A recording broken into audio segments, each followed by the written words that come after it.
What's going on, everybody? Mortem here, this time bringing you December's updates for Baldur's Gate 3 in early access. Last month, we actually went ahead and covered patch 3 because it released the day I was making that video. But that said, for December, we have patch 3 and 2 hotfixes.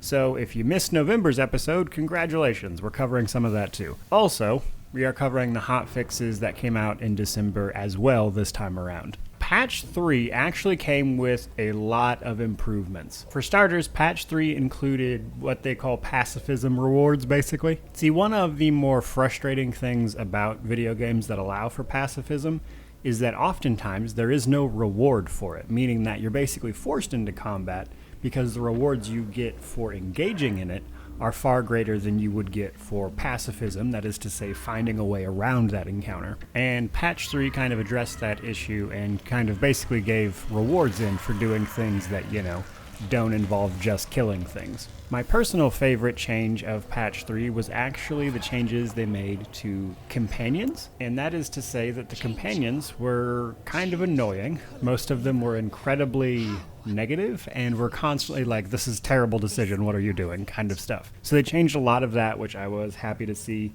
Didn't really enjoy most of that, to be honest. I actually complained about it a decent amount in the review as well as the impressions video that I had put up when the early access had launched. Another big important change of patch 3 is that when you jump, your whole party will jump with you, and you don't have to click each character individually and force them to jump. They also rebalanced quite a few things, especially with cantrips and surfaces. So basically what they did is they made cantrips deal a little less damage to make actual spells feel better. That is to say, spells that cost things like spell slots to basically feel more like they're actually doing anything, and cantrips are a little less awesome. In addition to this, they also toned down the surfaces caused by those spells. So for instance, Firebolt will still ignite things, but in a smaller area, and the same thing with Frost freezing things, stuff like that. They also had updates to the UI, giving flyout menus for spells that show you the different levels of that spell you have available, instead of having to have a slot on your bar for each and every level of the spell, which was a bit of a clustered nightmare, as well as adding inspiration points to the UI. So it is important to note with the inspiration notes, they were actually there, you were getting them, it's just that you couldn't really use them because the UI option to activate them wasn't there. Moreover, we have cross-save fully activated, much like Divinity Original Sin 2, having cross-save.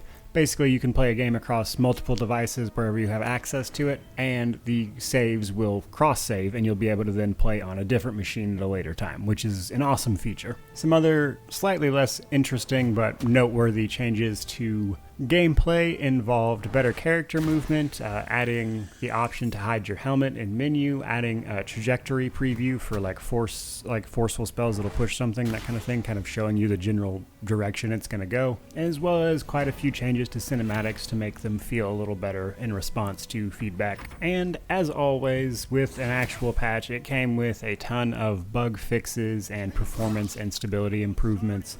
Honestly, there's just too many of those to list, but for the most part, the game should play a little better with this patch. And that brings us to the 2 hotfixes, which I can cover fairly quickly. Hotfix number 5, which came out on December 8th, addressed a couple of crashes related to objects fading in and out of view, as well as rearranging your party members, and it fixed the issue with not being able to scroll through your inventory if you had too many items, which I appreciate because I personally ran into that a few times and it was annoying. And then we have Hotfix number 6, which came out on December 15th.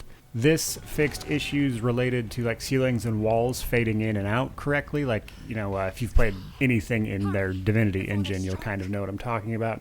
As you approach or are under a building, the roof will disappear. Well, there were issues with that being visible or not visible at the wrong time, so they fixed some of that stuff, as well as the launcher not working with specific hardware configurations. There you go, guys. That is everything going on with Baldur's Gate 3 in early access as far as December updates go. Just as a reminder, I am posting these monthly videos just kind of about what's going on in Baldur's Gate 3, how it's improving, and just kind of my own personal way of chronicling what is going on with Baldur's Gate 3, because it's a game I'm personally very excited about. Thank you so much for watching. If you would like, comment, subscribe, it helps the channel out. Growing every single day. Really excited for the future of this channel, and obviously I can't do that without you guys. So, thank you so much for watching. May you wander in wisdom, and have an amazing day.